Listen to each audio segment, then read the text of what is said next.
adjustable, then positioning the bars is going to be personal, but preferably I like just about an inch either side, so my arm's going to be nice and tight when I perform that dip. Now when I teach the dip, there's quite a lot of levels I like to go through to get to a full dip, because they all promote the same or a similar movement, just at different levels of difficulty. So I'm going to take you through the technique of a full dip first in order to fully understand the movement. Then we'll move into some regressions that you can practice before performing a full dip whilst understanding the final form that we're looking for. So a starting position for the full dip, I'm looking to have my shoulder stacked over my elbow, stacked over my wrist. That's going to provide me with a strong, stable position when I hold myself off the floor. When it comes to the shoulders, we want to shrug down and engage our upper back muscles, pushing down into the bar to start. We don't want to be up here and shrugging the shoulders whilst entering that dip. We want to establish a nice strong position, which requires training in itself to hold this position in the start.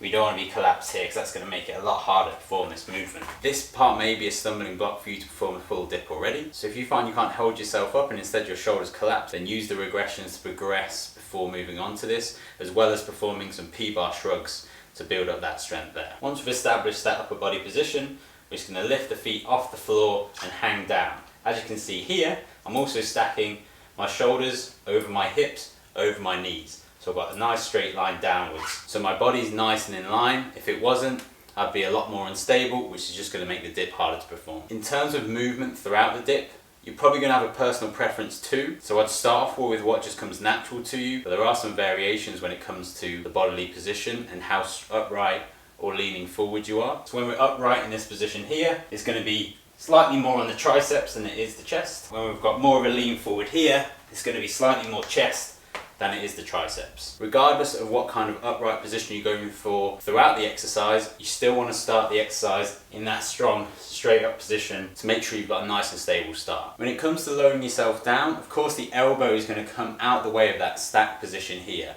The shoulder is going to stay pretty much over the wrist. It's going to come forward slightly, but it's still going to be in that strong, stable position, which allows us to drive straight into the floor, directing our power in one straight movement, which is going to make it a lot easier for you to perform this exercise, because we want to make sure our energy is not wasted anywhere else. So when you're coming down here, you can see the shoulders are stacked over the wrists, and I'm driving straight down and back up into that top position. In terms of the elbows, we want to keep them relatively close to the body. We don't want them flaring out, because again, that's going to throw off where we're pushing our power. We want to keep nice and tucked so we're driving straight down into the floor. So the elbows are going to go backwards behind us and stay nice and close to the body. As you can see here, they're almost in line with the parallel bars as I'm driving back up. In terms of depth, your strength in the dip is going to be a big component on how low you go, whilst being able to push yourself back out of that dip. Generally, we want to be getting to at least parallel position, if not lower. So parallel position being here, where my elbows are parallel with my shoulders. You can go lower than that too and dip right down, but we want to at least work to that parallel position. That's a lot easier said than done, which is why the regressions I'm going to show you are going to come into play in order to help you get to that full dip. Like a pull-up, the core is a key component in the dip. I've already mentioned stability, and if we're not stabilizing ourselves with the core, we're going to be swinging in throughout that movement. So it may look something like this, where we're kind of losing that kind of form and it's kind of swinging about, and eventually it's going to make the dip harder and harder to perform. So we're going to kind of tuck the hips into that small hollow position, stay nice and strong throughout the rest of the body, so when performing that dip, everything is nice and stable and we don't have to worry about anything other than the dip movement itself. So establish your starting position,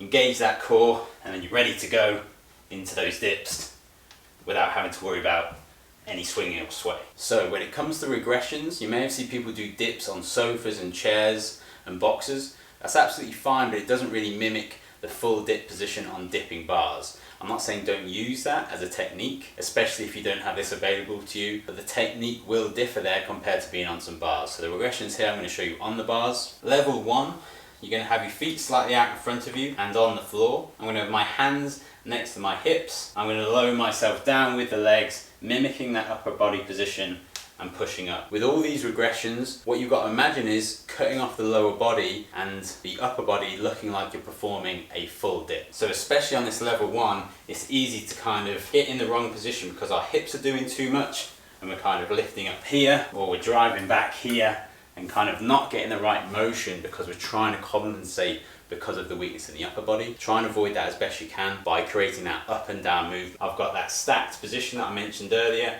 I'm going straight down into that dip and pushing straight up here. And this is where you want to start for level 1. Level 2 mimics the form a little better because we've got those feet behind us and we're stacking over that same position. I'm using my toes behind me to dip down into that position. Again, remember keeping the body stacked and just moving straight up and down. Try to avoid, when coming up, to push onto the feet and away from the bars. Up and down, so the weight's never fully on the feet, they're just assisting you in the movement. With both of these levels, you can take a foot away, which will take away the help you're getting from the legs and make it harder on the upper body. Eventually, from level 2, you're going to move into a full dip. It's going to take time, so make sure you build up that level 2 reps to around 10 plus before you even consider doing a full dip. And you may have to even start then at doing 1 dip at a time. A good training tip could be to do as many dips as you can with your feet fully off. As soon as you can't do any more, place the feet down and continue in that level 2 position.